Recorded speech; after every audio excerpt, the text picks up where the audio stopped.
Cover 2 with Blaine Bishop and Zach Lyons here on 104.5 The Zone, powered by All Four Seasons Garage Doors. We're starting a little early because we're going to throw it straight to St. Thomas Sports Park, where Brian Callahan's at the podium talking about Mason Rudolph starting on Sunday. Yesterday, you hope to get him back in the mix in some fashion. Before he hurt his hamstring, and it was a pretty significant hamstring injury, and so we'd like to see him play a bit, and that'll be the plan this week. We'll see what it looks like by the time we get to the game day, but we'd like to see Jalen play some football for us. Sure you go back to Radens and NPF on the right side this week? I know there were some changes. Well, Dylan's dealing with an injury, so there's a chance that we're going to see where he gets to by the end of the week. And then I would like to see JD play some. So whether we rotate or he starts or doesn't start, we'll get to that point. I'll let you guys know what we end up doing if there's a decision there for the starting spot. And then I think the thing that was cool to see was Corey Levin stepping in and playing well at center. And then, Dan kicking over to guard. You can just see his versatility and how much, his veteran presence has helped us when we've needed him the most. He's been able to fill in a couple spots. So it very well could look like that again with Corey and Danny working at the guard if Dylan can't play, and then the tackle I'll kind of let you guys know how practice goes once we practice this week. I'm sure you've coached in games like this before where both teams have been eliminated already. How would you describe what those games are like? Are they any different than standard games? Are guys angry, or are they more lackadaisical? Just how do you describe that? You hope your team is the challenge to our team, and just like any time when you're sort of out of the hunt, is to treat it just like you would the first week of the season. It's the same approach, and you're trying to build that consistency of approach, that consistency of preparation, to where it doesn't matter what the record is or where you're at in the season. Is you're expected to do it a particular way, and I think our guys have done a good job of that part. And these games are what they're whatever you want to make of them. And if you want to go out and play well and play hard, you're going to do that. And I'll say this, Jacksonville's lost, I think, 12 one-score games. I mean, they've been in every dang game they've played. They've battled, they've fought too. So, they're going to fight. They played well last week, defensively in particular. And so there's going to be, it's two teams that are still fighting to play football and play well, and they want to play well for both themselves and their teams. And, we expect it to be a tough physical game. I mean, you kind of throw the records out at this point, and everyone's playing for a lot of different things, but mostly because they want to go play good football. You talked about a couple tough first-year things you were involved with. You like the idea of some of these guys looking back at the worst year maybe they've had in football, even if it takes them back to high school, and recalling what that was like and how they dug out of it, because most of them obviously have been involved in a lot of good seasons. No question. You never want to, I don't want to say this the wrong way, but there is always, when you go through these challenging seasons, it reveals a lot.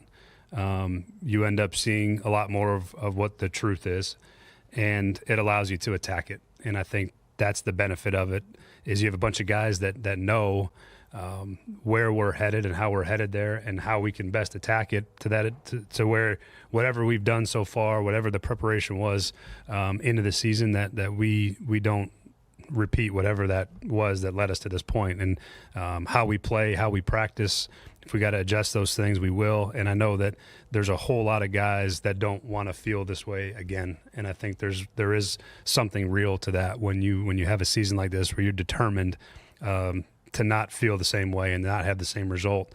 I think that does something to your football team with your approach. And now that we all know each other a lot better after going through battle, which is also a part of it, all these guys know each other better, the coaches know each other better. I think we're best equipped to keep building and moving forward, and knowing that we don't ever want to feel like we do in December like this. I don't want my Christmas to feel like this next year. You're already playing a whole lot of young guys. Are there any other guys here over the last couple of weeks that you'd like to get a peek at? We're going to have some guys have to play from necessity. We're only so many bodies.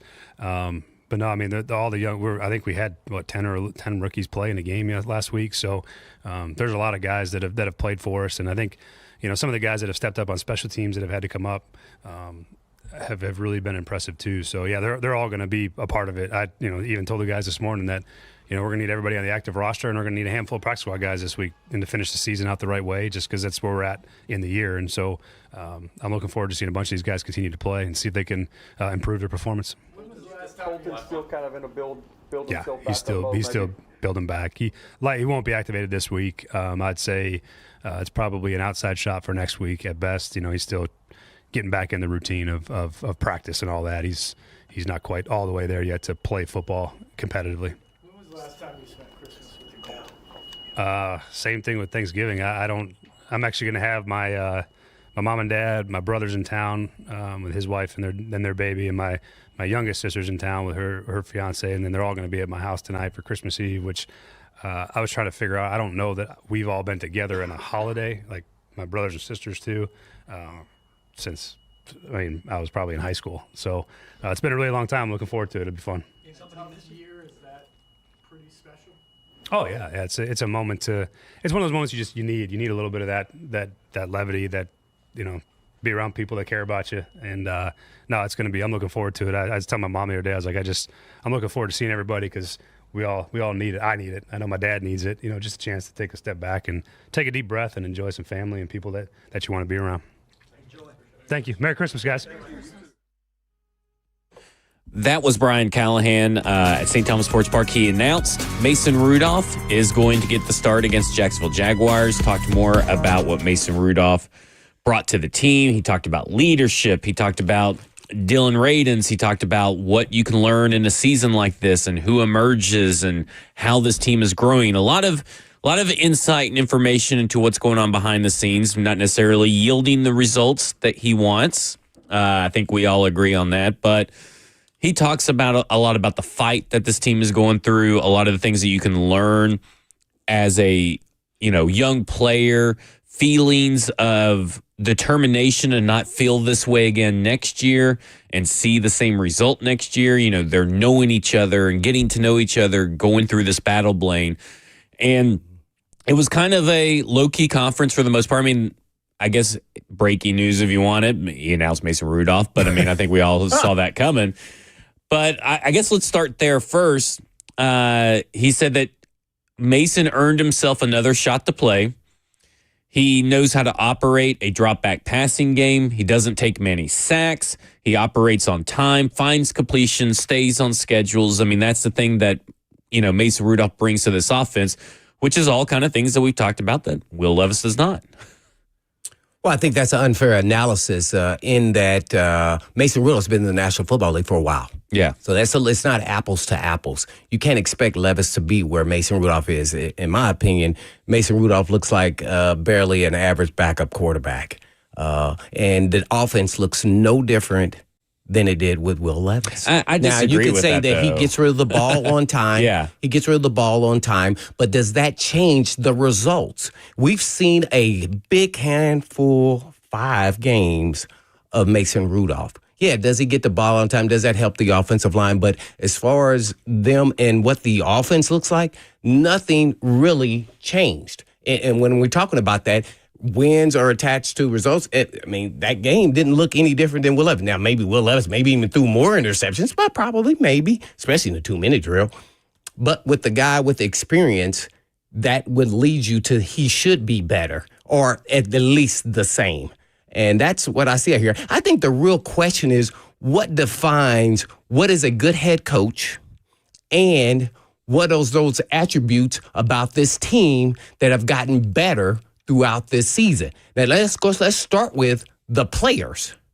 Which players, I think you said Skoronski the other day, have gotten better as the season has gone on? And, man, it was tough for me to even define how many players have gotten better because it's kind of been a roller coaster ride. Start off good, bad. We can even say Brownlee. Well, Brownlee right now is, I could say he's going backwards. Is he hitting a wall? So I'm interested more in that, and that will then tell you if he deserves another year developing this team and getting it on the right track. Because I don't know those answers. Do you know those answers? Well, I think a lot, you got to factor in injuries, right? Because Lloyd Cushenberry was getting better as the season progressed, then he got injured. And so we didn't get to really see, that progression continue. Dylan Radins, he took a big leap this year, got injured. And then he's back, and now he's been injured again. Calvin. He kind of stabled out there for a little bit. He got better, but I think he got better because he was at one position. See, they didn't move him around, and but that's coaching, right? Well, it was a product of that wasn't coaching. That was a product of Maybe in the training camp, Yeah. he did look better because I thought he should be the starter, but I thought he was supposed to be the starter the year before. I think it was a product of they left him there and didn't try to move him outside, inside, back and forth. I don't know who could play. Just imagine if I played safety, then I played corner one week, Right. then I'm back to you, safety. you blame your coaches for putting you around in those positions. Right. So instead of him being stable, no, the reason why they move a guy like that because they don't think he's good enough for the one Right. position. But this coaching staff knew that he was good enough. But he did stabilize, Yeah. and then he went downhill. And As he we've got seen injured. the last Yeah. 3 weeks. No, I'm not talking about injury. I'm talking about his play. The last 3 weeks, he did not play up to performance. We could talk about Skoronski got better. Yeah. Right. Skoronski got better. But Dylan Raiders is not. He has not. Yeah, well, he did get injured and played through injury. Well, he played through injury, but you were out there. Yeah. All right. Murray got better, but then all of a sudden he didn't. Right. Tavondre Sweat has gotten better as the year has gone on. But then he didn't. I mean, did we hear his name yesterday? Sunday? Yeah. A lot? Well, I mean, outside of getting his eye poked out, but yes, I mean, he was pushing the pocket and making plays still. Yeah, I think he was making plays, but sporadically. At this point in time in the season, it's not supposed to be a sporadic. Well, I don't think it is sporadic. You're making it sound sporadic with Tavondre Sweat, and you're talking about one game where he got poked in the eye, left the game, came back, and still played pretty well. He's been on an upward trajectory the whole year. Okay, here's what I'm getting at is they are supposed to be better at this point of the season. Those high draft picks and players. Yeah. Latham, the last couple of weeks, yes, but he went down for a little bit, 3 weeks. Then he comes back to maybe back to normal. So I don't understand why. This is my frustration. Why the entire team has this roller coaster way about how they play. And that then leads me to coaching. To be honest, there's no way once one guy makes a mistake, then you correct it, then you go over it with them, and you actually coach sometimes through the backups.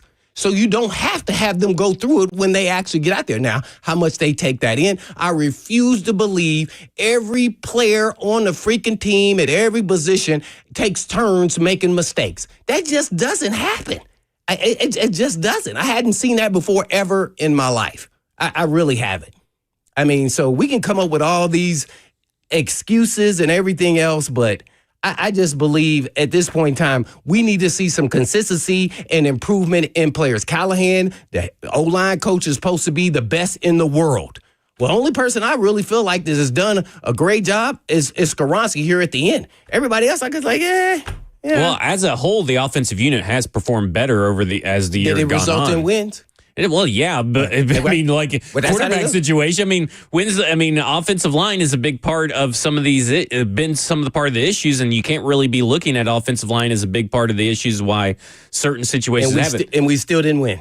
Still didn't win. I mean, that happens. But I mean, was it because of the offensive line's fault? But I didn't say it was the offensive line. So I said the quarterback and the improvement of the team. I'm looking. My question was, define what a head coach should be and how much he's going to improve. I know, but you've been team. going on and you haven't even let me talk. But I did. Yeah, I'm trying to give you examples of where they've gotten those better. Are 1 in a million. I'm talking about the entire team. That's why I went through the gamut of the entire team. From Murray to Skoronski to JC, I gave you opportunities. The team is inconsistent. Oh, I agree the team is inconsistent. The team has been inconsistent for 3 years now. Well, yeah, you could probably say a little bit of that on the wins, but I'm talking about just under Callahan's era. Yeah. Why is the team so inconsistent? You said it before. Pick one hole and to get another hole. Yeah. See, that's not supposed to happen. That doesn't happen. Well, I think a lot of it has to do with injuries when you start looking at it. I mean, you get when you're down to now your 2 rookie inside linebackers right in this last game.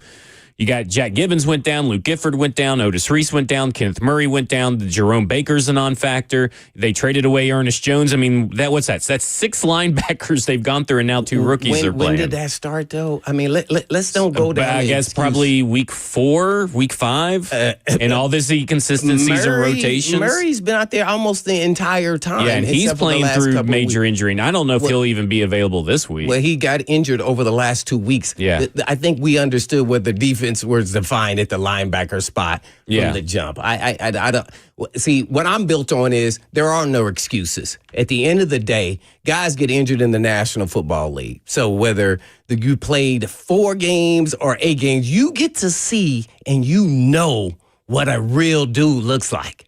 And they got some real dudes. So to me, it's not just about the injuries. We're talking about special teams looked horrible. Now they look stabilized. And now we get to the point where like, well, they're really good. No, they're just really okay because they're not now making boneheaded mistakes. Right. Just like the quarterback position. But that's proof that they got better, though.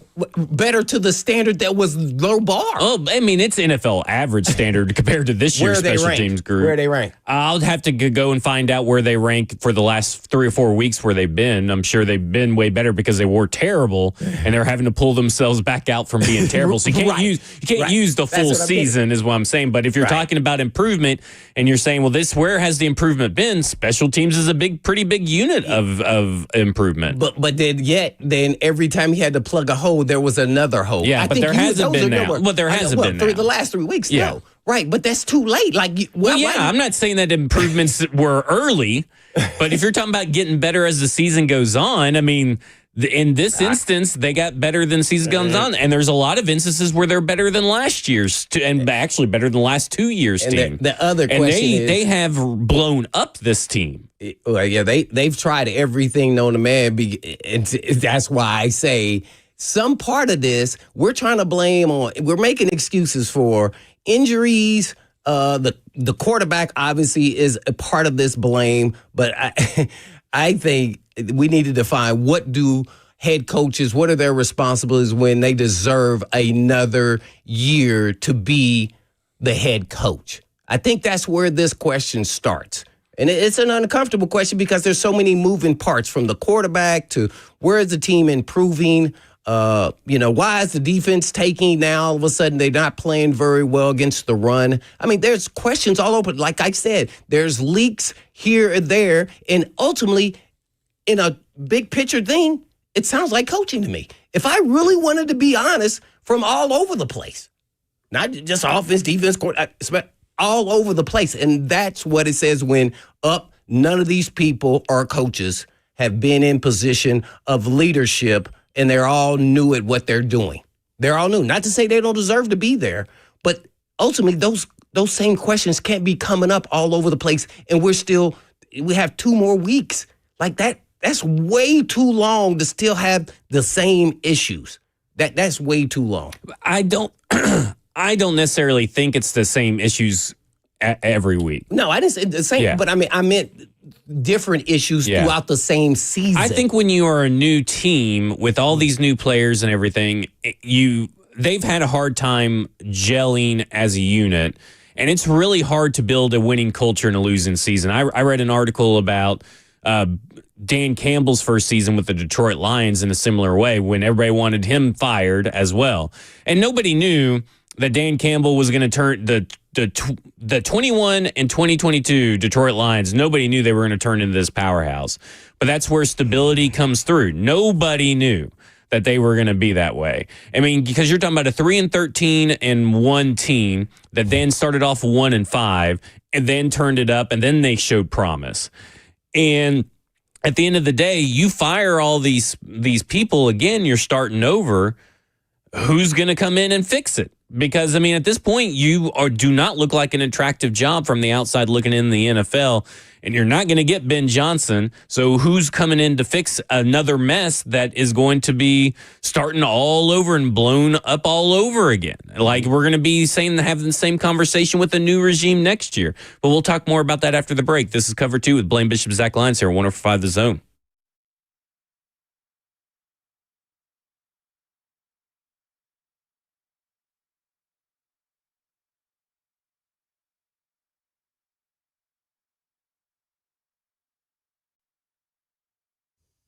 Hey, this is Blaine Bishop. I want to know if you've heard about peptides. And peptides are shaking up the fitness world. They are naturally occurring aminos in our bodies. So as we age, they start to decline. And at some point, they may need to be supplemented. This is why our workouts can stop being productive at the gym. So maybe you feel like you've hit a wall, or perhaps you feel tired all the time. You may be struggling to stay awake in the evenings. So if you have the thought that this is just a normal part of aging, it doesn't have to be that way. Peptides are proven to increase muscle and performance, burn fat, and help with recovery between workouts and more. Peptides can even help with motivation and mental clarity.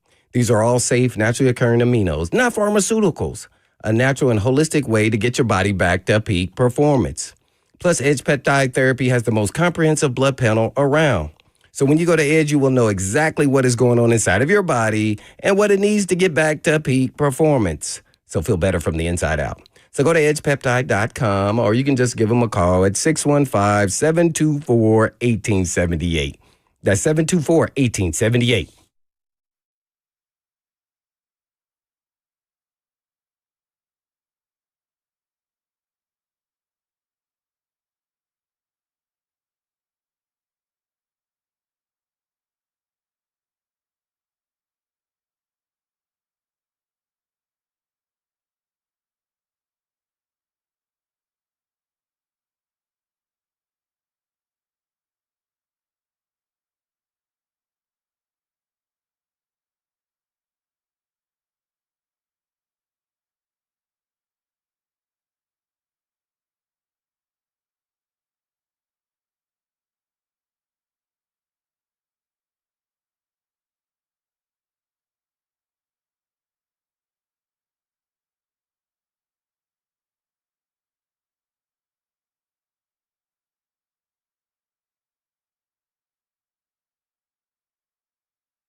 Cover 2 with Blaine Can you Bishop and change that, Zach John? Lyons here, 104.5 The Zone, powered by all Four Seasons Garage Door, 615-737-1045. You want to get in on the conversation. And Blaine, we've been talking about the situation here with the coaching and all that kind of stuff.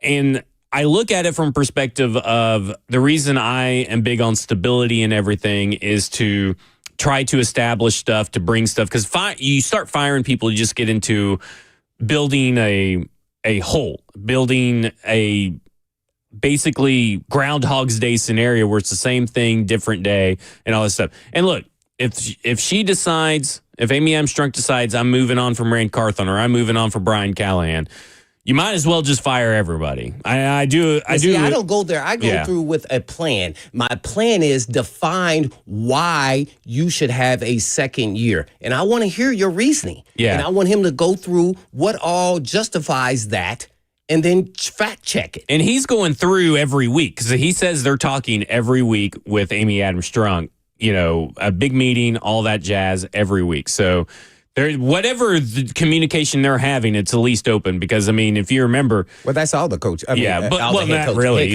Mike Vrabel last year didn't have any conversation with it. And then John Robinson shut his door at GM towards the end of his tenure and didn't want to talk to anybody. So, as far as we know, they're communicating every week with the owner, and the owner knows. So if she wants to clean house, I'm not going to sit here and say she shouldn't do that. I'm going to think that it's a very big, massive risk to do because you have no plan and there is no plan to fix it. And there is going to be basically the same thing coming in and going over and over and over because right now this team is having to go through and blow it all up again if they do that. You see, you're taking what I said and talking about blowing up the team. No, I'm not saying that that's what you're saying. I'm talking about. I'm talking in general. I'm talking about, tell me why do you think he deserves to have a second year? Hey, I think he should too. Yeah. But if I'm the owner, I'm sitting down saying, what has happened to this team? We shouldn't be at 3 wins. I'm not going to go into this excuses about injuries. Those happen far and later than what this team looked like. So that's what a lot of coaches do, try to put that in that box about injuries. Well, at this point in time, 3 weeks ago didn't make a difference or how the team looks at how good you are or not. The team consistently was inconsistent. That is coaching. That's what I can say. And so what makes you think and believe as the owner that you are the guy to get them to be consistent? That's what I want to hear, head coach Callahan say, because I don't know the answer. Like, I don't know what he should do. That's what makes me, I came in today and I started watching film even deeper yesterday and I go, I don't know where this team is at. I've never seen a Tennessee Titan team or been involved on a team, even when we were horrible, that you saw inconsistencies and holes like you do with this team. Ever. That's a long time. We're talking about since 1993. You think this team's worse than the Ken Wisenhunt teams? So I didn't say that. See, that's what I'm asking. No, I don't compare it to another team. I don't do comparison. What I do is I'm addressing this year. So because when you just like say when you that, compare them to the Detroit Lions, that situation was 20 years in the making. Yeah. That is nowhere near the same circumstance. But you said that you've never seen inconsistencies like this. Up and down, like how they do. And that's what I'm saying. Even the Ken Wisenhunt era. I mean, maybe they were just always bad. They were just horrible. They were just horrible. Okay, so that's what I'm trying to get that clarity there. That's what makes it confusing because they'll keep showing you glimpses of hope. Yeah. And then I watched the game this last week. I had no hope. And they even started off well. But I knew at some point the reality is they were going to find a way to collapse. Now, did they do a great job and fight and play hard to come out? Yes. But why do they continually have collapses when something goes wrong? I'm talking about something as minor as a false start to a long run, a give up a big play. It's just you knew they weren't going to be able to sustain it. Why does that keep happening? And in my opinion, I would say it's all over the board for coaching. Now, some parts of it is players. No doubt they're the ones on the field. So I just go, why does that keep happening throughout an entire season? That's very rare Very rare. I mean, in the Titans history, I Yeah, in haven't Titans seen, history, definitely very rare. Not necessarily rare this year in the different spots. NFL. Right. Yeah. Very rare. Different spots. People taking turns, making mistakes, like things, and you say, well, they were doing well before, and then now all of a sudden we're going to make an elementary, or not say elementary, I mean just a routine play that they're supposed to make or not make, and then they do it. It's like, wow, how does this happen? Now, sometimes it's because you're rotating a young player in, and they really weren't ever in the hunt. They were never out there in the fire. It's one thing to talk about it, but you're a professional. You're getting paid. Right. You get out here. You've been coached up. You got to still do what's required. And it's like, man, at some point, the coaches as well as the players have to take ownership in that. And where does the ownership lie with head coach? And I do think there are some. I do think when you're talking about the Blaine pie, coaches definitely are there, right? Like, I mean, you can't go through a 3-12 season and maybe even a 3-14 season, wherever they end up, and not say that the coaches were A+ all across the board, because I don't think it's been an A+ all across the board, from any coaches, from the defensive coaches to the position coaches to special teams to the head coach. It hasn't been A+ across the board. No, I don't think anybody in their right mind would say it's A+. But I do think there's an opportunity where in the NFL we abandon sometimes, and I'm not saying this is what you're saying, because you said you would give them another shot to come back as well. Yeah. So, but the people that are trying to get these guys out of here right now, you got to understand that just like how quarterbacks sometimes have to grow, or certain players have to grow, coaches have to grow too. Head coach, Kyle Shanahan took his bumps. Sometimes you luck into a D'Amico Ryans situation or a Sean McVay situation, and you get a first-year head coach, and everything hits. All the quarterback hits that year, the coach hits, the defense hits, everything hits. And this happens to be an instance where very few things hit. Your free agency, had a bunch of injuries happen to it. Then your quarterback took a major step back. You didn't really bring in worthy competition for Will Levis to push him. You just kind of gave the job to Will Levis. You got, Calvin Ridley, situation starting off slow and drops and stuff like that. Your offensive line didn't really work. Your special teams was a disaster. Sometimes you have those seasons where everything just kind of went against you. Think of all the turnovers that normally wouldn't have swayed games like has swayed their games in these instances. So, and my big thing is that I don't feel like the players have given up or quit. And I think that's a big notch in Brian Callahan's ability to build a culture. And I do think that there is something to, it's a lot more difficult to build a culture of winning, obviously in a losing season. That is probably the most difficult task a head coach can do. And I think it's very easy that people can start pointing fingers, checking out, getting surgeries when they could, and, kind of missing out in the season and not give their all each and every week. I think at the end of the day, this team is doing that. And I think that you have to kind of look at that and put that as a notch up there. I think that he has learned certain things. Red zone offense has gotten better. I do think that you see what he has designed compared to previous years here at Tennessee, what he has put on the field as far as a design perspective on these plays. People are getting open. They're getting open. It's just not getting executed for one reason or another, whether that's a penalties getting calling a play back, whether that's a quarterback missing a throw, or whether it's the offensive line just going kaput. There is something, though, to the other end of it where you think, man, they sure are starting out slow a lot. And then, that's a big issue. And you wonder how much of that is coaching. And I think that's a legit question to ask. But I do preach patience. I do preach stability, because regardless of what happens next year, if they're bad, they're bad. Maybe you get a better quarterback situation and better coaching situation. You look like a better situation league-wide. Right now, this team does not look like a desirable destination for any coach, because it's kind of a mess when it comes to personnel that you have on the roster right now, ability to find a quarterback instantly to breed that success. Because like D'Amico Ryans kind of took a hometown discount for a team that he used to play for, came in when they were in complete disarray and actually got the court and had 2 first-round picks. You don't have 2 first-round picks in this draft, and you're not going to be able to get 2 first-round picks in this draft to where you get an elite edge rusher and an elite quarterback. You know what I'm saying? Like, this is a tough situation for anybody to step into this year, and it's just going to be just as tough for someone new next year. So that's why I kind of preach that stability.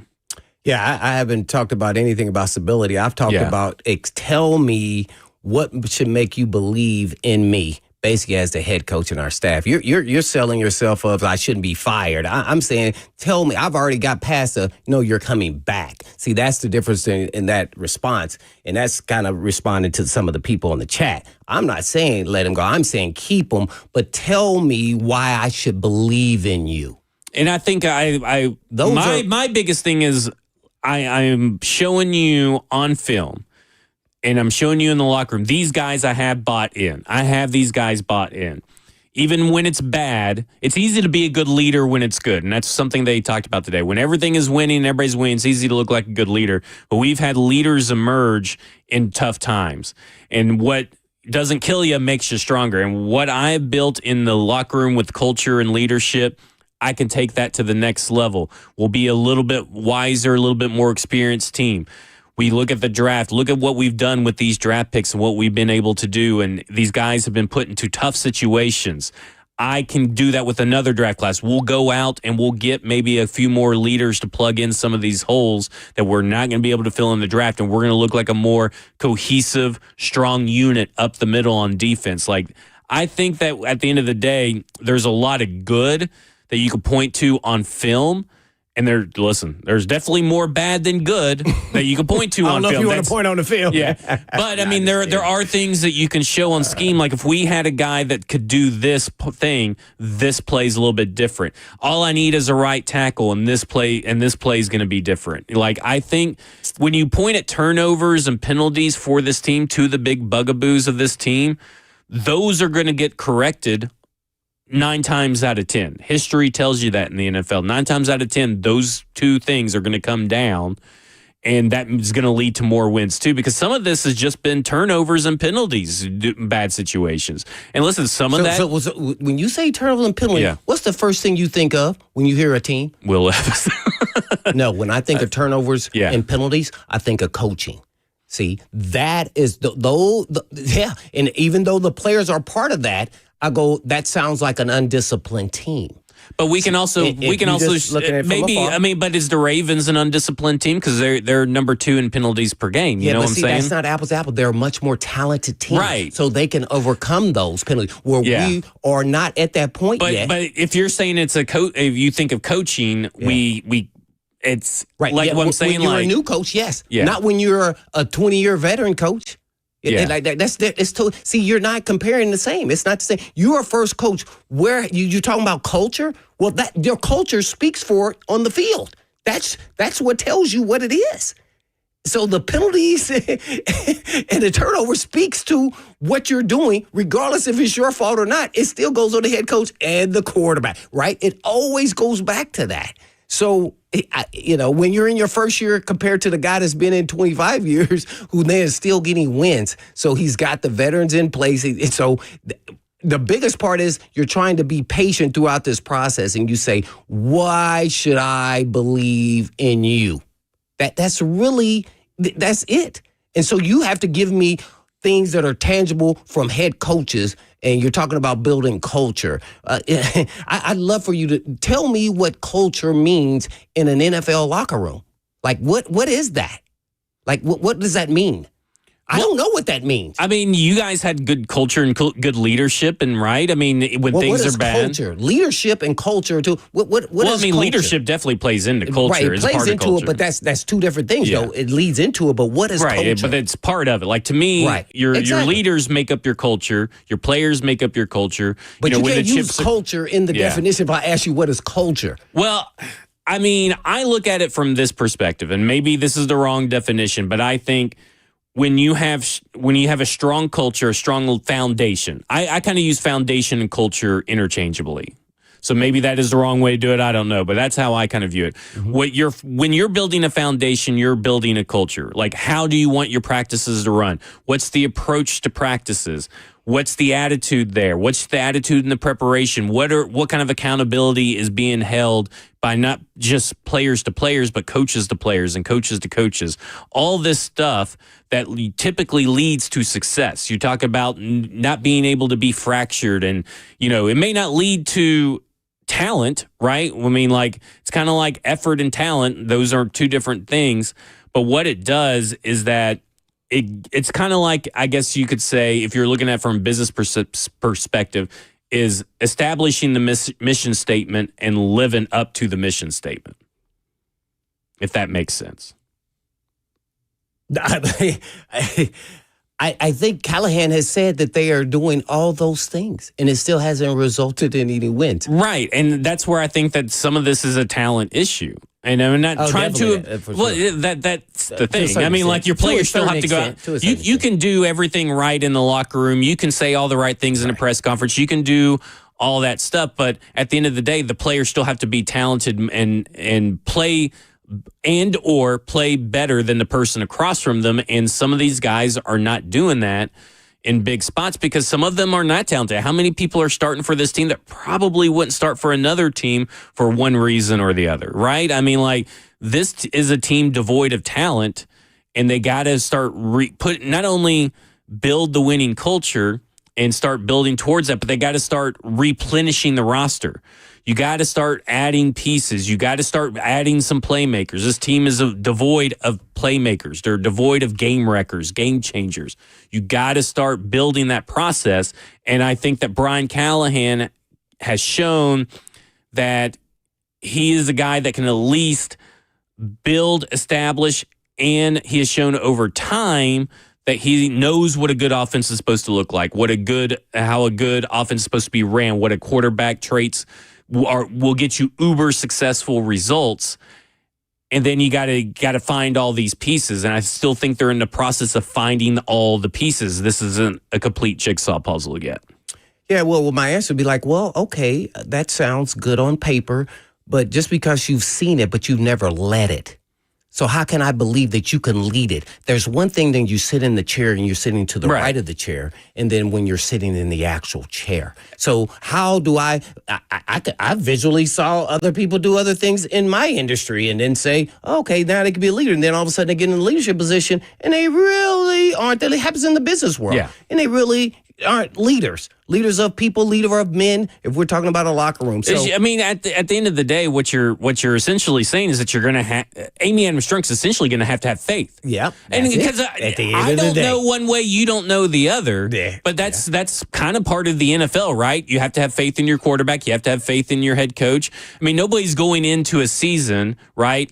Regardless of, I'm just going to use Will Levis's name because he's a quarterback, but regardless of any insert quarterback name here, nobody goes into a season thinking, man, this quarterback sucks. I'm not going to be able to get anything out of him. They're thinking, no, we're going to try our best to figure out how to get him to be a viable quarterback or insert any player, any position. And what you're essentially asking for, and this is kind of what I've kind of talked about all year, is that I have to ask you guys to have faith in something or hope in something that we don't have tangible proof of. And oh man, I had it right on the tip of my tongue. Confidence without evidence. And you kind of have to have that going into this year. And if it fails next year, then you have your answer. But it's hard for me to find, because there's such a mess here. Mm-hmm. It's hard to just pinpoint one thing. Like, I know it sounds like I just pinpoint the players, but coaching is an issue too. We talked about special team. We've seen defense. We talked about offense. I mean, this is just at the core, it's just a bad team. So if they start off 0-6 or 2-4, what are your thoughts then? If they start off 2-4 versus 0-6, I mean, I still think either one.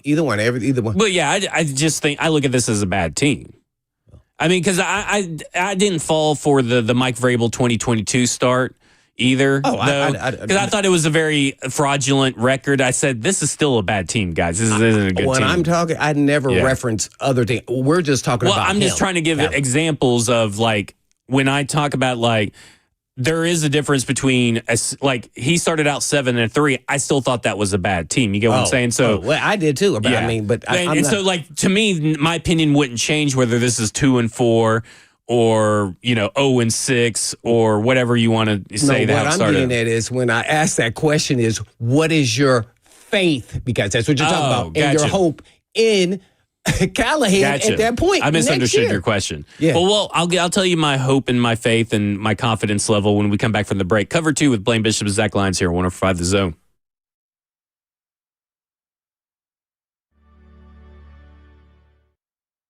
I love living in Middle Tennessee. We've got great restaurants, entertainment, sports, and one of the nation's top Ford dealers right here in our backyard. Two Rivers Ford. Remember that name. Two Rivers has been a staple in our community since 1983. They're locally owned. They have a non-commissioned sales team, and they sell below MSRP. They've been doing business with integrity for decades. Two Rivers Ford, the South's most trusted Ford dealer.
Cover 2 with Blaine Bishop and Zach Lyons here on 104.5 The Zone, powered by all Four Seasons Garage Doors, 615-737-1045. You want to get in on the conversation, having a spirited discussion day. Who would have thought? Most Christmas Eve shows, maybe we'd be a little bit, and I was really planning to have a little holiday-themed question to get the phone calls going, but we're just having Christmas-spirited discussions about the football team. And before we went to break, Blaine, you asked, what's my confidence level and that this team will be better next year under Brian Callahan and Rand Carthon another year. And I have to say, I think I am pretty confident in it. And now, how much better? Make sure you clip that. Make sure you clip that. How much better? Clip that. What's today's day? Now listen, how much better is a different discussion. Okay? Oh man, I'm getting heart palpitations. Because there are things to point at that this team has improved upon, but not improved upon enough or quickly enough, right? I mean, like that. That's my issue. That's the issues, is that they did not take the leaps they needed to make, even if they were to tie us. Like, even if they were. Because you could point to a few games that Will Levis lost you, point to a few games the defense lost you, to special teams. Like, to your point, different units have failed your team at different times. You just don't have the players or know-how maybe or experience on the coaching side as well to get yourself out from under that mess, right? Like, even Mason Rudolph can't overcome, your defense giving up 330-something yards on the ground. Other teams may be able to do that. There was a game 2 or 3 years ago where Baltimore had 400 yards on the ground, but Cincinnati still kept it 17-16. You know what I'm saying? Like, they still kept it a close game, even with, Lamar and the Ravens doing that much. Like, so, they just don't have that. Maybe some of it's the youth. Right, like they're a fairly young team that is playing. They have the third. They may even have the first by now. Third youngest snaps in third youngest team getting snaps. So, and then you look at the quarterback situation. But again, you are correct. There are times where coaching has been a major issue in terms of your special teams can be some of it could be traced to coaching, some of it could be players just having dumb mistakes. Same thing on offense and defense is. I mean, it's hard to defend the defensive performance of this last week. Letting up 330 yards on the ground. I mean, you couldn't even get Anthony Richardson you couldn't even dare him to throw the ball. That's not good. I mean, that's what led me down this road. I kept looking at all our opponents. I go, okay, Jacksonville. Is their roster better than ours? Okay, Levis had a day. Okay, let's look past that game. You got the Jets. You got the Bears. You got the Colts, who we just played. You got the Pats. Yeah. And I go, man, is our roster worse than theirs? And I come up with it. I'm thinking, not the Patriots, right? Not really. Not the Jaguars. You could say they're more talented, but they're not a better. They got better playmakers, right? Like, but they're probably, if you start going from top to bottom, it would start evening out in that middle to bottom, where in favor of the Titans. So I just that's what really led me down. Like, man, we shouldn't be that far off from being middle of the road. Now you can then point the finger at Will Levis and say, well, he messed up the Bears game. Even the Bears roster. I mean, besides the young guys they got, I mean, it's just, if he didn't do the flip, we might have won that game. We should have won that game, right? Okay, the Jets game. What did he do in that game? Did he throw a pick? Yeah. He did that Tajay Spears. He threw underhand, right? So you go, okay. So then where's the Pats? And then the Traylon Burks thing, but that's not really Traylon Burks'. I mean, that's not really Will Levis's fault. That's like, Traylon Burks' fault there. So I start saying, okay, maybe it's a talent. Then I go down the roster and I go, well, they should be better. It's just there's no way They should around. be. And I do think that they should be better. And whether whoever's fault is always somebody taking a turn. And so to me, it goes into coaching and then players in that kind of order, to be honest. You can say you don't have a talented team. There's other teams that don't have talent. There's other teams that don't have their quarterback. I mean, we're playing teams that are beating us with backup quarterbacks. And, oh, by the way, let's not forget Malik Willis when he went to the Packers. Now, they may have a better roster, but they put on a clinic. Yep. They put on a clinic on us, and then the Washington Commanders did, and I'm talking about defensively again, then the last game with the Colts. So it's like, well, okay, are we getting out-coached? Are we getting the coaching we need, or we're just out-talented? And it obviously is going to be a little bit of both, but it's like, which is more impactful on this roster? So let me ask you this. If you were the head coach and you were presented, in a final meeting with Amy Armstrong and whatever, and you're trying to make your case, how much scapegoating do you do? Because that's why I'm saying I don't know. I mean, you can scapegoat a little bit of Denard Wilson for some of the losses. You can scapegoat Will Levis, but ultimately you're the head coach, right? I mean, ultimately you chose Denard Wilson. You knew what he was. You chose Denard Wilson. Right. You said you could do some stuff with Will Levis, and that stuff didn't, and that turned out not to happen. So how much of that falls onto the head coach? Right. And see, there is where it all lies. When you sit in that meeting, I would never point the finger, because obviously she could say just what you said. Yeah. You picked him. Yeah. You picked him, and you made the decision that you could work with him. You told us that in the meeting. You could work with Will Levis. Now, you had never worked with him, but you said you could. And none of the things you told me worked out there. How much weight does that carry, though? Because wouldn't every head coach guy come in? No, I'm not just saying that, but see, but how much weight does it carry? It carries some weight because everything that he did, we just named him out. You laid it out. Yeah. None of it worked. Right. So even though you agreed to draft the players we back, they potentially could be good. Yeah. Some but of them they're not those elite players that are like, wow, you got them. Right. And I can't remember when we had a draft. I guess 2019 would have been the last draft where you're like, wow, we got them. Like, we got some players. That's a tough sell. That's when you're sitting there and you're saying, you go down the line and say, well, okay, well, other teams aren't as talented as us and we lost to them. Yeah. So that means we got outcoached. Yeah, I would say that the Bears game, you did not get outcoached, but you got outplayed, I would say.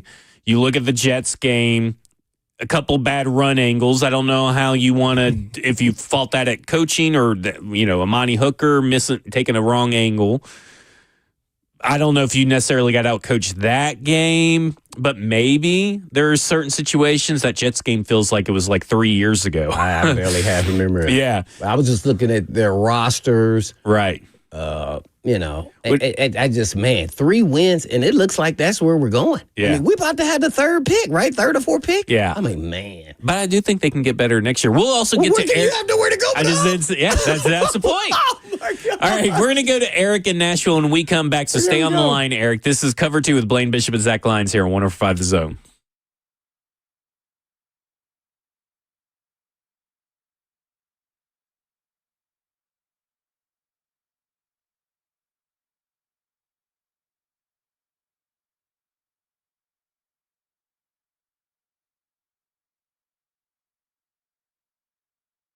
Hey, this is Blaine Bishop. I want to know if you've heard about peptides. And peptides are shaking up the fitness world.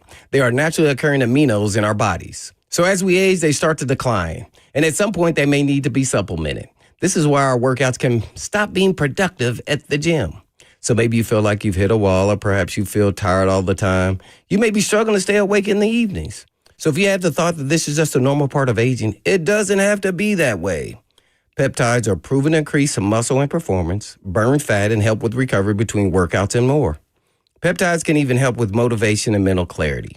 These are all safe, naturally occurring aminos, not pharmaceuticals, a natural and holistic way to get your body back to peak performance. Plus, Edge Peptide Therapy has the most comprehensive blood panel around. So when you go to Edge, you will know exactly what is going on inside of your body and what it needs to get back to peak performance. So feel better from the inside out. So go to edgepeptide.com, or you can just give them a call at 615-724-1878. That's 724-1878.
Hey, it's Kayla Anderson. You can find me on Ramon, Kayla, and Will from 6 to 10 a.m. on 104.5 The Zone. And if you want to advertise with us on radio or digital, you should do it. We have had digital numbers skyrocket on our show, and we would love to endorse you as well. All you got to do is go online to 1045thezone.com/epic.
Cover 2 with Blaine Bishop and Zach Lyons here on 104.5 The Zone, powered by All Four Seasons Garage Doors. 615-737-1045. You want to get on the conversation. We'll be joined next segment by Coach Mack for his weekly Mack Attack right before the holidays here.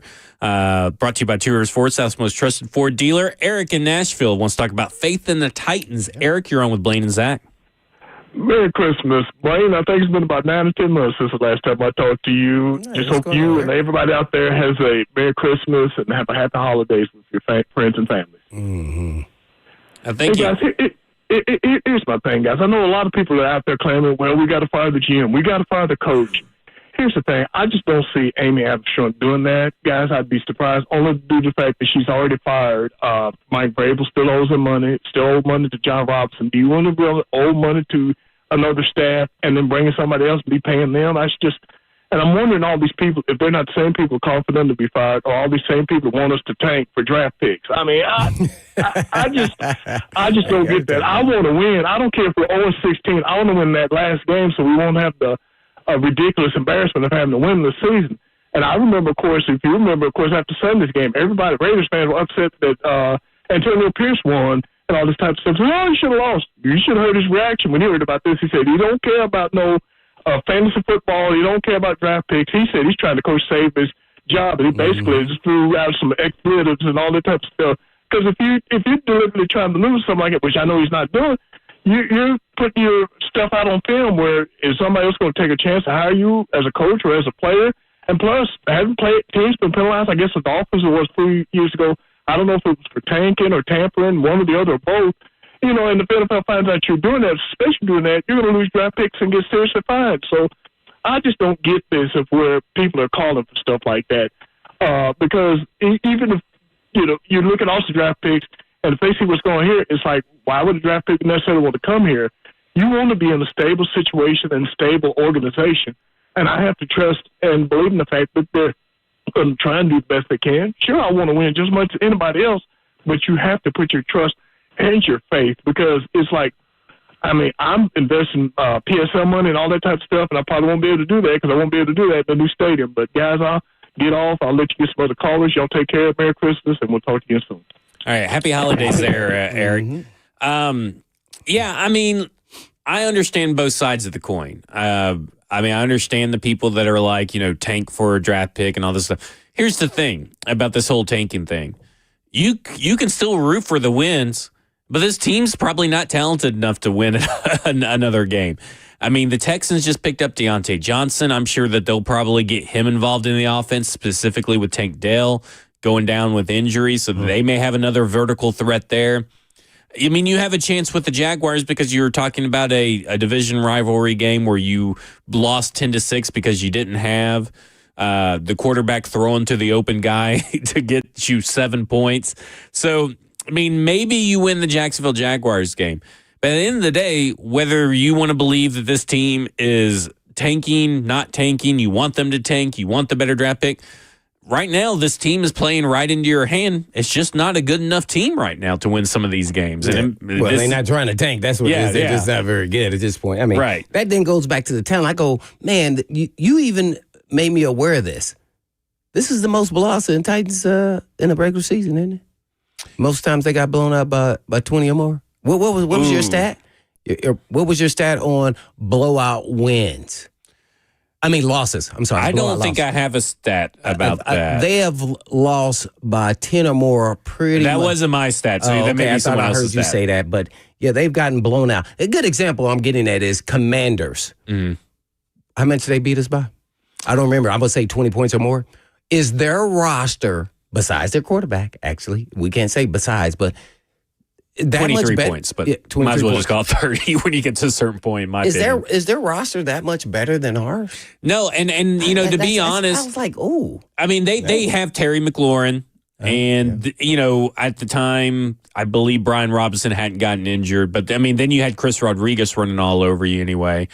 They have probably more NFL average players than anything, but I do think that like Jaden Daniels, they caught good lightning in a bottle, right? I mean, they got Jaden Daniels there. He's playing out of his mind, ridiculous.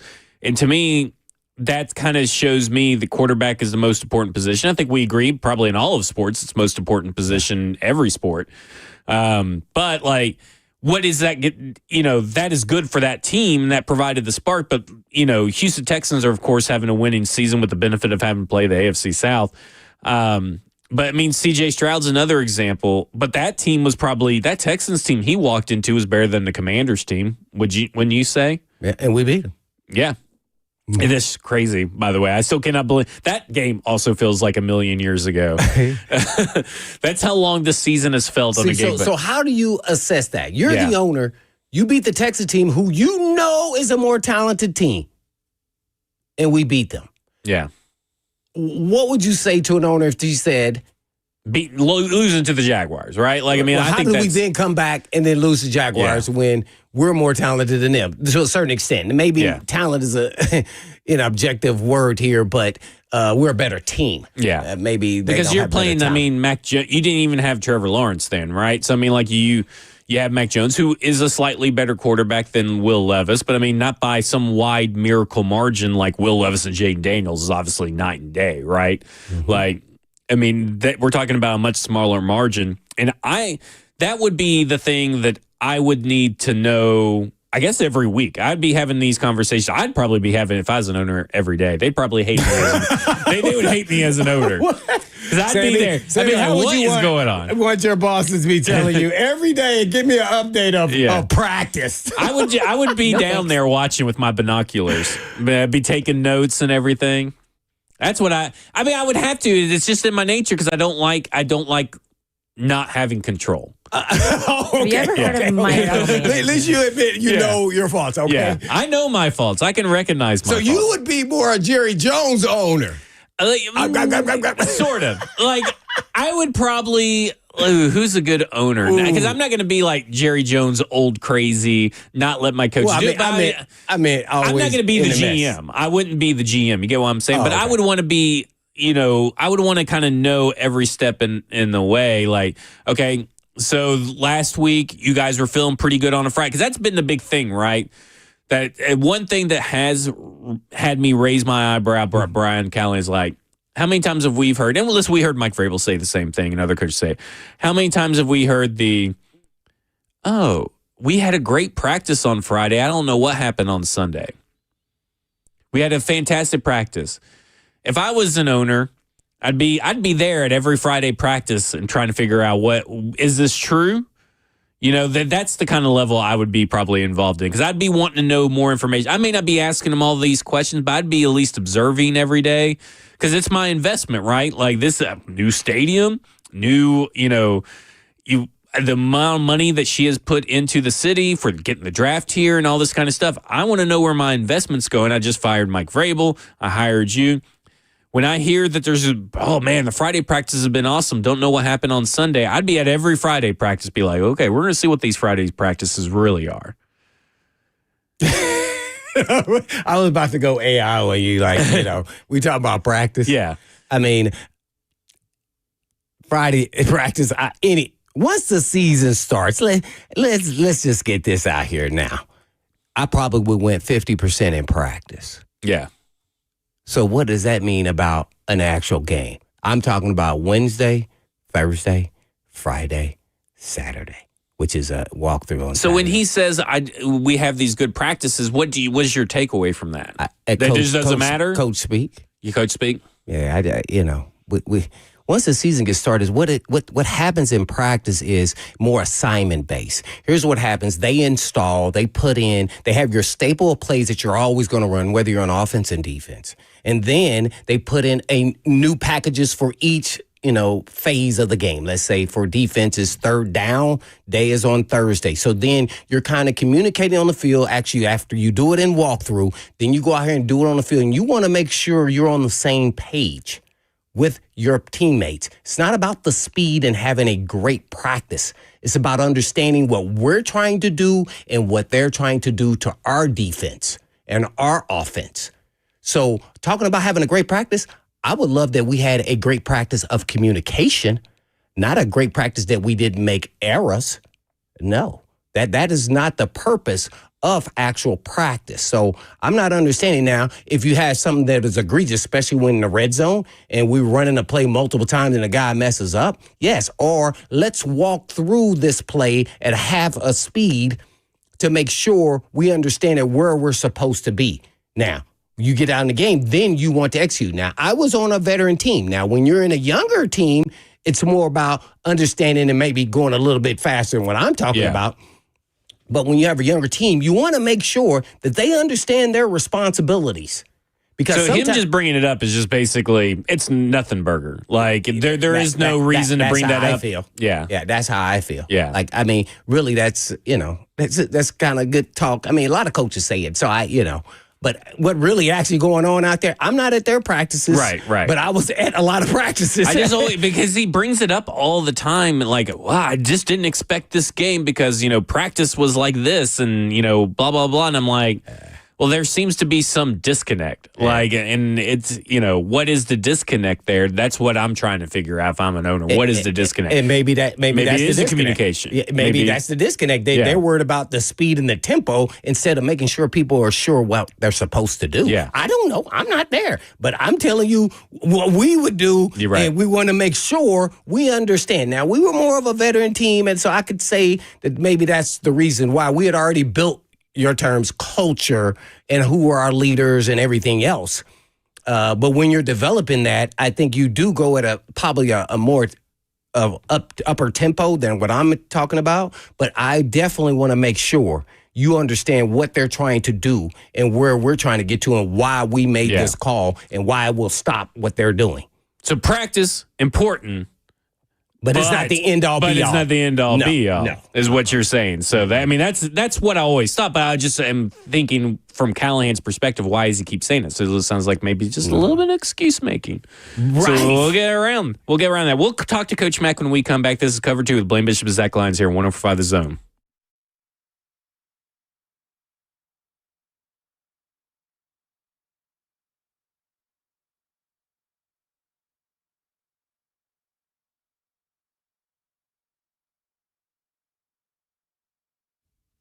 For many of you who have lived here a long time, you already know Eurofix has been in Middle Tennessee area for European car repair needs now for 26 years. And we've all gotten to watch them grow. And I don't know about you, but I love watching a hometown business take off. Well, we're now proud to announce the 5th location in Mount Juliet for Eurofix on Mount Juliet Road, right across the street from Dairy Queen. And Eurofix can serve you in Franklin, Hundred Oaks, Murfreesboro, Belmead, and now Mount Juliet. Pretty cool getting to watch a small-town mechanic starting in the barn in the backyard of a single-wide trailer and now grow to 5 locations repairing thousands of cars each month. And at Eurofix, you also get a 3-year nationwide warranty and a free loaner car with every repair appointment. And all you have to do is just give them a call at 844-EUROFIX. That's right, 844-EUROFIX, or you can visit them online at myEurofix.com. That's myEurofix.com. But I always tell them Blaine said ya.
Hello, I'm Ashley Northington, Chair of Moving Forward of Middle Tennessee.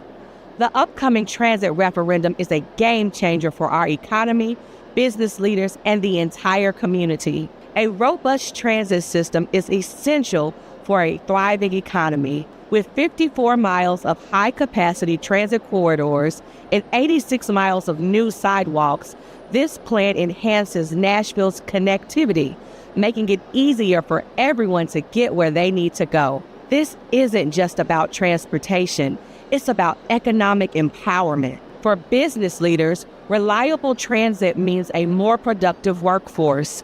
Shorter commutes boost productivity and job satisfaction, helping businesses attract and retain top talent. Improved transit also drives sales and supports local economies by making it easier for customers to reach businesses. The benefits extend to the entire community, connecting people to essential services, education, and recreation. This creates a more inclusive city where everyone can access the resources they need to thrive. Supporting the Choose How You Move transit referendum is an investment in our future. This is about creating a city where businesses can flourish, residents can thrive, and the community enjoys a higher quality of life. Join me in backing this transformative opportunity. Let's build a Nashville where everyone has the opportunity to succeed and to prosper. Visit the link in the caption to learn more about the referendum, how it will support our community, and how you can get involved. Thank you.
Cover 2 with Blaine Bishop and Zach Lyons here on 104.5 The Zone, powered by all Four Seasons Garage Doors. You know what that music means? It means that we're going to Coach Mack for our weekly Mack Attack, brought to you by Two Rivers Ford, South's most trusted Ford dealer. You can hear him every Sunday calling the games with Mike Keith. And, Coach, it seems Santa brought coal for Tennessee sports fans this week as both Titans and Volunteers dropped their respective football games. The Titans defense just had a hell of a time with the Colts run game and just couldn't find a way to stop it. You know, what all did you see as issues with the run defense this weekend? Well, first of all, how are we doing, guys? Happy Christmas Eve to both of you. Yeah, happy holidays. Happy holidays. I hope Christmas Eve and Christmas Day are good for both of you. Yeah, the issue that they had was the counter gap scheme with the RPOs. I mean, they did not on those 2 long runs. They did not have any overlap to fill it up when the edge was set. And again, I'm not in their meeting rooms. I've coached defense with these defensive coaches, and we've coached against this this RPO system before. I have with these guys, so I know they know how to handle the scheme, but they didn't have any overlap, especially when they were playing single high. There was those 2 long runs that Jonathan Taylor had. I mean, he was clear view to the 3rd level immediately without any restriction, and they were having problems with setting the edge. They were having problems with knockback, and they were having problems with replacing gaps inside on those 2 long runs. Is what it looked like to me. And then the quarterback, when he kept on the RPO. The safety that was responsible for it came down and fell down and missed the tackle. I mean, what do you think it is about, because Brian Callahan mentioned, on Monday about, quarterbacks that are heavily involved in the run game, being able to, do the RPOs, but also do some running of their own, giving this defense so much trouble. Is it some breakdown on the edges? Is it the inside linebackers and safeties, taking the wrong angles? It could be all of the above. Just what is your assessment of why those particular kinds of quarterbacks and offensive schemes give this defense so much trouble? Well, it's all of the above. I mean, especially when you're defending the RPO, you've got to +1 it because they've got an extra blocker and an extra player if the ball carrier is going to be the quarterback on a design. It's like playing the option. It's assignment football. And so all of those issues that you mentioned, everybody, except for the corners that are playing man-to-man when you're playing single high, you've got 9 other guys that have to fit exactly right with what they're doing, and they have to fit immediately. And the other issue with playing the +1, I mean, I've had several guys in to talk to during my coaching career. I'd bring them in, would talk as a defensive staff to offensive coaches that were proficient in the RPO system. And so you have to know what they're reading, who they're reading, and you have to know some change-ups to throw at them. But at the bottom line, it's assignment football, and everybody has to be precise in their assignments. And if you're a little bit off, and plus if you've got a unit like they had running the football, he gets out in the open space at 6'4" or whatever he is, 250 pounds, that can run, you better get on him quick because he gets moving, you got a problem. Just as you saw when they got to the goal line, I mean, he just took it, on a quarterback power and basically ran over his blockers and ran over the people trying to tackle him. We're on with Coach Mack of Titans Radio, who does all the games, of course, every Sunday with Mike Keith. Brought to you by Two Rivers Ford, South's most trusted Ford dealer. Well, Coach, there was a lot of talk, and I think about, the team was soft going into this game. Just because they got blown out, kind of take us through, even though they got blown out, does not mean that the team is actually soft. Theoretically, they played really hard throughout the end, as you saw them make a run at it at the end there. I agree with you 100%, Blaine. You can't be soft and get into the National Football League. I mean, you just can't be. You might be a little less physical if you're playing on the perimeter some. Right. But anything that happens in the box, I mean, the way you're evaluated is, I mean, you just can't be. You know that. You don't survive in the locker room if you're that. So let's take that out of the equation. But the assignments and the preciseness with which they played, now on both sides of the football, that wasn't clean. That has nothing to do with being soft. That has everything to do with being able to execute at a high level on a consistent basis at moments in ball games. That's what they haven't been doing. It's not because they're soft. You're 100% right. Well, Coach, me and Zach have been having spirited conversations about the team is going in the right direction. Kind of give us your version of why you think this team is actually going in the right direction or headed in the right direction. Well, this football team has not won games, and so that's going to be the bottom line of anything. What you're looking at. I mean, I've been involved with this in my whole adult life in this league, and the bottom line is winning football games. I do know this. I've watched them practice ever since they started practicing. Just like last week, I watched them practice this RPO stuff. And I know some of the coaches personally. That I've worked with, especially on the defensive side of the ball. I know what they're teaching. I have seen younger players that they've had to play just because of injuries or just because of the way the roster is right now. I've seen them progress to a point as to where you can be a dominant or an upper tier player during the course of a 17-week season. Not yet at all. But I don't think it's anything. I don't think it's anything as far as, I mean, it's not like that they're not working on and doing the things that should help you generate success. But until you start winning games, anything else you want to start saying, you have to kind of put on the back burner until you start seeing results and you start seeing them, win ball games. And that's the bottom line. They know that. If you've been involved in this, you know that. It's real easy on the outside to say, well, they're not any good. They're not coaching good. They're not playing good. They're not. All of that stuff is easy to say when you're not winning ball games. But at the fundamental part of it, this staff and these players are not doing anything detrimental, getting prepared and putting everything they have into it, because it's just counterproductive if they're doing that. I've seen counterproductive before. This is not this. Mm-hmm. Now, Coach, you were there almost from the beginning when I first started my career, and where I had to learn how to actual practice. Because guess what? I was practicing too hard. Coach said, I'm going to have to kick you out of practice because you're going too hard at practice. I said, oh, okay, Coach Fisher. I'll tell me now I won't be practicing hard. Because if not, you're going to injure yourself or you're going to injure your teammate. Kind of take us through whether you're a veteran team, if it's a difference, and a younger team, how you practice in the National Football League today. Well, you've got to practice hard no matter what. Now, hard is different than practicing violent, okay? I mean, there's a difference. You know what I'm talking about. I mean, you weren't just going hard. You were violent. I mean, and I've had dudes like you, especially in the back end, that, I'd have to tone down their violence in practice because that's what got them into the league. Mm-hmm. And that's what made them who they were. I never wanted to take that. Out of a player, but when you're practicing violence against your own people day in and day out, week in and week out, especially now in the 17-week season, it's counterproductive for everybody, as we've talked about. So practicing hard and practicing with a purpose is completely different than practicing violent against your own teammates. Well, I was wondering, Coach, because being a veteran team, especially when we got here and had success, our tempo was somewhat less, at least in the secondary and on the defense side, was more assignment-based and making sure we understood what we were going to do. We were a veteran team. Then to a younger team. And yes, naturally, you got to practice hard. But I would say I was, especially at this time of the year, I was probably going 50% at practice. Well, you had to because you went 140% during the game.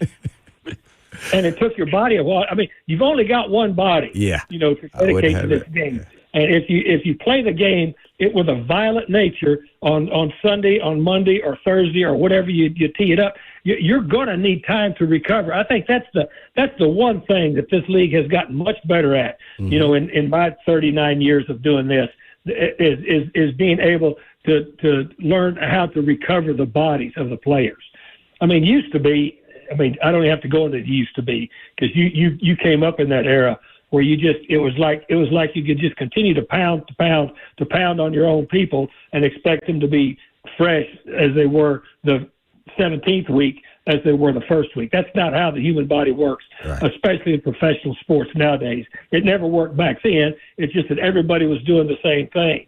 The thing about that is it's extremely, extremely important that, as you well know, and you learned as your career progressed, how to take care of your body after a ball game. Mm-hmm. And that's part of being a professional, learning how to do it. Now you've got so much professional help within the building to do it. I mean, there are so many people in that area now that are hired by teams to be able to do that and to help younger players learn. And as a veteran player, you learn how to do that. And then, all the clubs that I've been around always would acclimate to how the veterans felt like they needed to get prepared to play, because once they had played and had played at a high level, they knew how to get ready for the next week. So that's a big part of being a professional, as you well know. Yeah, no doubt about it. One more question for me, Coach, and that is, I thought going into the season that this was kind of be maybe pass first because of Callahan's backdrop, but how would you describe this offensive scheme? Well, it's not. I mean, first of all, it's not a. It never was a pass first offense. Right. It was a multiple pass offense, but it was always based on the run game. Mm-hmm. I mean, you look at where it came from up there in Cincinnati. The better they are, is the better that they can run it.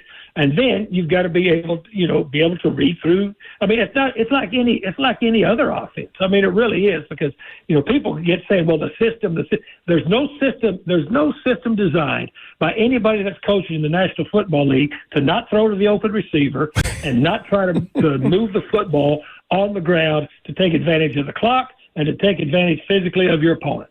That's number one. So what they have not been able to do, they've been inconsistent with throwing the football, regardless of who the quarterback has been in there, and they have been able to run the football in spurts, but they haven't been consistently being able to run the football. So I would say it's not so much a scheme; it's a consistency of the execution of what's going on, depending on who you're playing. There you have it, Coach Mack giving us the Mack attack. Mac, I want to build off that question, and I want to talk about identity and all that kind of stuff, because I see that this team is kind of resilient, but it doesn't feel like they're maybe as relentless as what they want to be, and that has been the two words that were used to describe what Brian Callahan wants. And, of course, we're not at practice every day. You get a little bit more exposure than we do, but what do you think about the identity of this team, and how close is it to being a resilient, relentless team? Well, all of that again, Zach. All of that here's relentless, resilient. All of that stuff. There's one more R that you have to put in there to complete the picture. Is results. I mean, that's what has to happen. It's not anything where they're ill prepared. It's not anything where they don't understand what they should do, what they're doing. But you need the results. The results are when all of that stuff comes together. Because I don't see any. I haven't seen from the day they started, and I very seldom see it in my time, all the time, the over 3 decades I spent in this league. I very seldom see lack of effort in this league for professional players, because if you lack effort, you're not going to be around very long. I mean, that's just. But the results, and the rapidity at which results comes, that has changed as far as with some of the clubs that I've been with. But the results are the other R that you need to put into all of that stuff, Zach. How do you think the offense held up in terms of switching out all those offensive linemen around with the injury to Radens, and then they benched in PF, and they put in Corey Levin at center, Daniel Brunskill at right guard, and then John Ojukwu at right tackle, all in the middle of the game. And then, for what it's worth, they were all, pretty much moving the ball a little bit better down the field, and they were scoring some points. I mean, what do you think about how the team kind of responded to that whole moving of chess pieces? Well, first of all, it was out of necessity. I mean, they had to do it because they had injuries. And that's, of course, look, injuries are part of the National Football League. Everybody has them. It's just like problems in life. Everybody has them. Nobody wants to hear about yours. Okay? So they were doing that out of necessity. Now, moving the football, after the score got separated by 3 scores, was a completely different look on defense that you were getting now. I mean, I've called defenses both ways. When we were playing with our heels on the edge of the cliff, I called defenses one way. And then when we had a 3-score lead, I called defenses the other way. When they were playing that shell defense back there, when they had a 3-score lead, then, they went to the hurry up mode, spread everybody out, and just started, hitting the zones that they were getting underneath. Now, early in the ball game, they hit a couple of deep shots. One of them had to come back because of the hands to the face, but they were able to make the defense come up and defend the run early on. But they were playing two very different defenses against Indy once the 3-score separation got into being. So when you talk about that, 3-score separation and everything, one of the big, narratives out there, and I disagree with this premise, but there are people out there that call this like a fake comeback. Like, what good is this comeback? What does this comeback actually say about the team? Because, anybody can score against a prevent defense. I follow another way that you can't just luck into as many points as they scored. You have to have some effort out there. We saw the Saints didn't even put up any points, and we've seen previous teams all across the NFL not put up points with plenty of time against prevent defenses. So what do you think about this fake comeback kind of deal? Prevents, but they put a dome over it. Yeah. The thing about that is you play the game as it presents itself to you. That's how you play the game. And look, they were one possession away from being able to tie that football game up. So you never stop playing until the clock says you have no more time to play. Does that never stop playing attitude and never stop trying attitude say a lot about Brian Callahan and also the players and the culture in that locker room that they are building?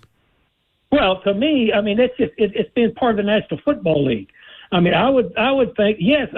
Look, this coaching staff and these players are no different than any others. They want to win, and they are working to win. So I would really challenge anybody to find out a team that got down 3 scores early that offensively didn't try to still operate an offense and move back and get within striking distance.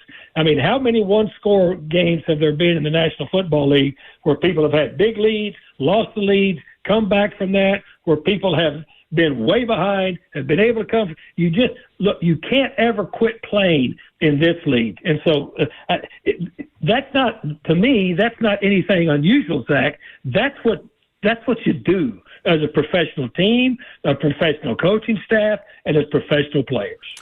Apparently, Jeffrey Simmons was asked in the locker room today about the idea of tanking and what he would say if someone told him to tank. So I'm interested to hear what you would say. If a GM or an owner came down to you as head coach and said, it's time for you to tank some games, we want this quarterback or this player, what would your response to them be?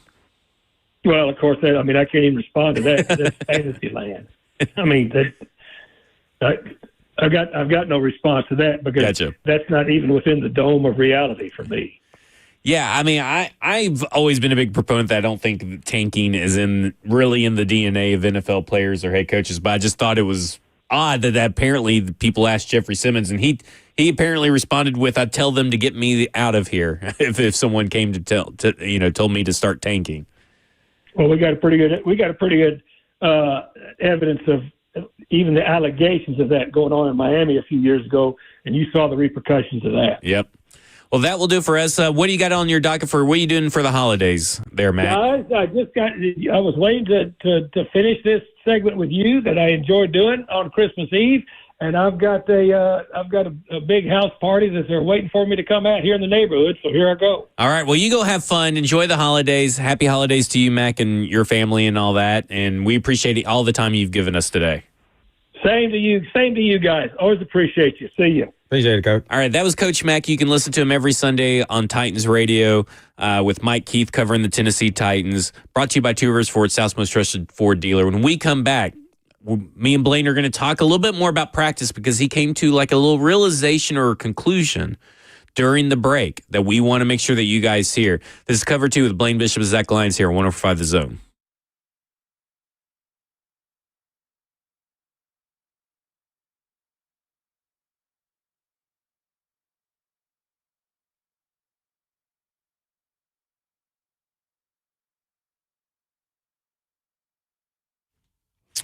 You know, I've been talking about Tennessee Orthopedic Alliance for years because they're the leading experts in sports medicine and performance and the team physicians for the NFL, college, high school athletics, and across Tennessee.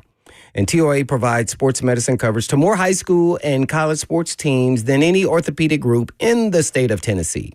They have 29 locations throughout the state and over 100 physicians throughout Middle and East Tennessee to take care of all your musculoskeletal needs. And TOA has 11 urgent care locations with walk-in availability 7 days a week. They offer direct access to sports medicine and performance, physical therapy, and nutrition. Personalized rehabilitation plans to enhance mobility, reduce pain, and improve overall physical function for patients recovering from injuries or surgeries. And TOA also offers sports performance training, a specialized program designed to enhance athletic performance and provide tailored training solutions for athletes at all levels. So please check out their services at TOA.com. Yes, that's TOA.com.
Cover 2 here on Blaine, 1045 The Zone with Blaine Bishop and Zach Lyons. 615-737-1045, powered by All Four Seasons Garage Doors. Last chance for phone calls.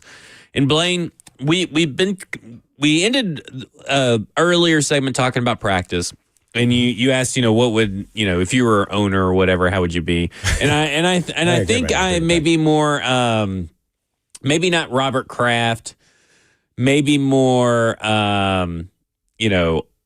Arthur Blank, maybe. I feel like Arthur Blank's Because kind of you said seen a you was lot. a control I would freak. like to be seen. I got to be seen and all that stuff. Oh, so And you like the attention? I like the attention a little bit, okay. but not the attention in the Jerry Jones kind of way. Like I want people to know they have a present owner. Oh, of course. Okay, so in that regard, we were, we got to start talking about practice and all that kind of stuff, and then, off air, I said, I kind of would want to know what Brian Callahan's expectations are at practice, get that baseline, and then see if the players are meeting those expectations, right? Like they kind of see if that's how practices reasonable. are actually being ran. And because you talked about, you gave 50% effort, but then you also talked about going from, playing in the league for 10 years and going from Jeff Fisher to the Eagles, and I thought that was very interesting. So tell people about that. Well, let's start with the timeline. When I first got into the league, I got drafted with Buddy Ryan, and it was a no-nonsense. I caught the end of the tail end of those old school and let alone the coaches, but the players. And so we went really hard at practice.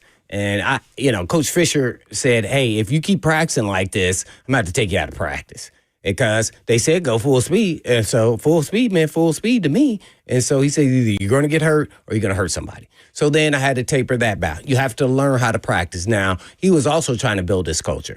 Right. So then you become a proven player in the league, and then you become of what more assignment based. I want to make sure I understand, what I'm going to do on game day. That's never going to change. And I'm in shape. It doesn't matter. And that's pretty much all the veterans as we grew and got to here to the Titans in Tennessee.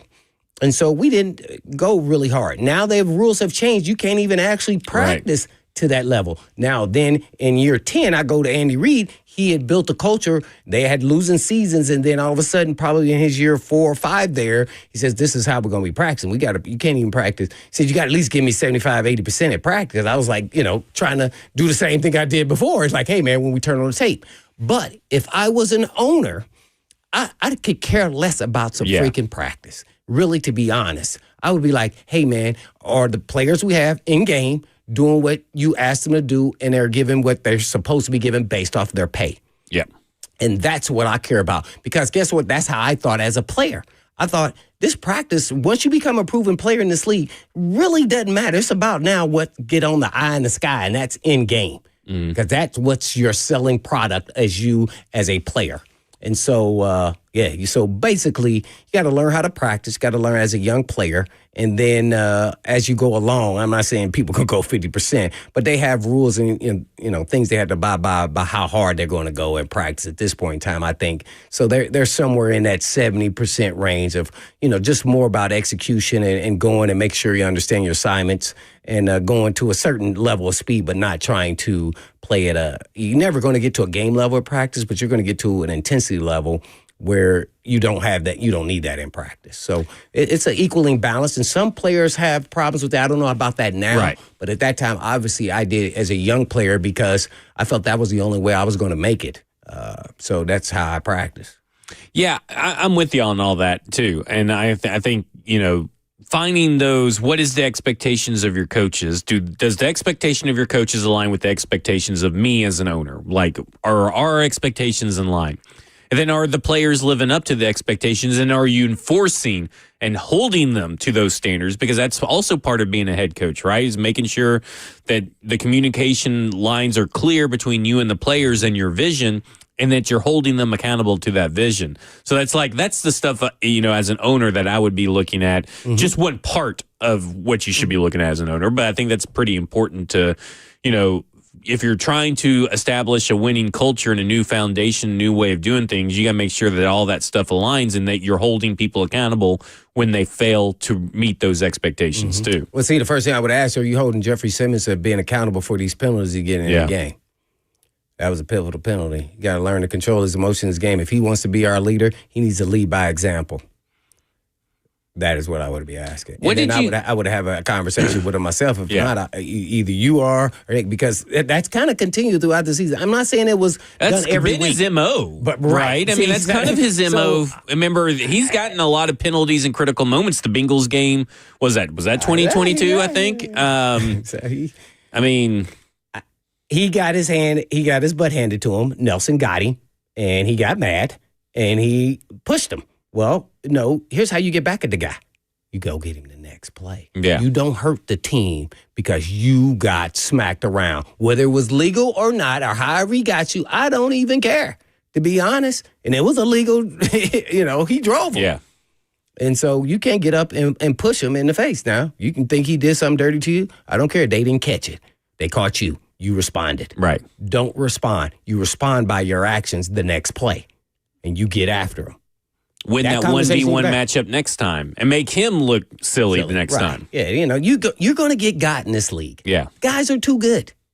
It's how you respond to getting got. It's whether it's a good play, bad play, penalty play, he illegally hit you play. I've been hit illegally all the time. I said, oh, man, I'm going to do everything in my power to make sure I'm going to get you before this game is up because you told me who you were. You're a dirty player. Yeah. So, I mean, you just got to be able to keep it in mind. And, we used to safeguard each other as players. See, these conversations are going on in the locker room. Hey, man, if somebody gets me, man, you see me go to this level of he did something really bad to me, hold me back. And I hold you back if the same thing happens to you. Do you see that in the not just Titans, but do you see that in the NFL anymore? Because I agree with you. I don't think you see that anymore. I don't think I see that because I think it's more.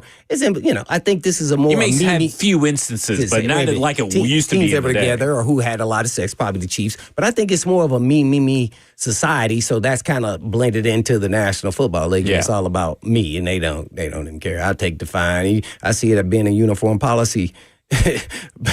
Giving out the fine. They don't even care. They don't care. They making so much money now. It's just ridiculous. What do you think about Jeffrey Simmons being asked the question about tanking? Just to even have that question asked to you as a player. Weird to me. Is that weird? Because I kind of view that as a weird question to ask a player. I do. I think that's what happens. Players don't understand the agenda or the question given to them based off of what they're trying to accomplish. So it's two different roadmaps. I'm going to give it that. Maybe you would term it differently. And so I think they look at that obscurely like, why are you asking me this question? Like, we can't do that. I'm getting paid to do a job. That's like someone as an executive, they tell you to tell the people down below downstairs to not work as hard so we can get bought. Well, no, if I'm going to go to somewhere else, I have to do my job. So it's hard. I mean, I get it, though. I get where the question comes from, but I don't think the players connect with it and vice versa, the media to the players on when they're asking a question. That's a valid question for a fan perspective because I would want that, too. I want the best available player we can get to help our team.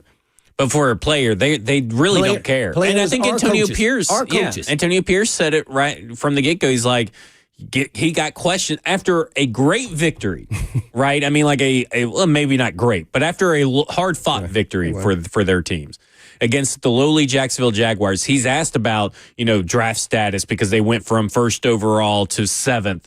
And he goes, I don't give a damn about your, fantasy football team, your draft picks, this or that. I'm here to win games.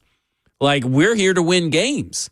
These players are here to win games, and I think that is just a competitive spirit, right? Like, that's what listen, again, that does not mean he's a great coach, but at least he has the right mentality, right? Yeah, well, I mean, he's, the players are still playing hard. I mean, it's hard. I'm sure in the back of his mind, dang, I wish we would have lost because we could get the first pick. We should get Shedeur Sanders. But he is not going to say that because he has to continue to preach to play hard because that is a reflection of him. Yeah. At the end of the day. At the end of the day, you're right. I mean, results-based business, the effort out on the field, what the players are doing, what they're saying is all a reflection of the head coach. I mean, everything on a football team is a reflection of the head coach, and the head coach is a reflection of the GM, and both those guys are the reflection of the owner. So that's why it's so important to have everybody on the same page, even in trying times like this. Happy holidays to everybody. Yes, happy holidays. I hope everybody stays safe. We'll be back on Thursday, day after Christmas. Football and Other F Words will also be back on Thursday. 6 p.m. we'll be live. So that'll be something else to look forward to after Christmas. Other than that, happy holidays to everybody from me and Blaine. And then, of course, is Cover 2 with Blaine Bishop and Zach Lyons here on 104.5 The Zone. And 3HL's up next. And in the meantime. And in between time. Peace.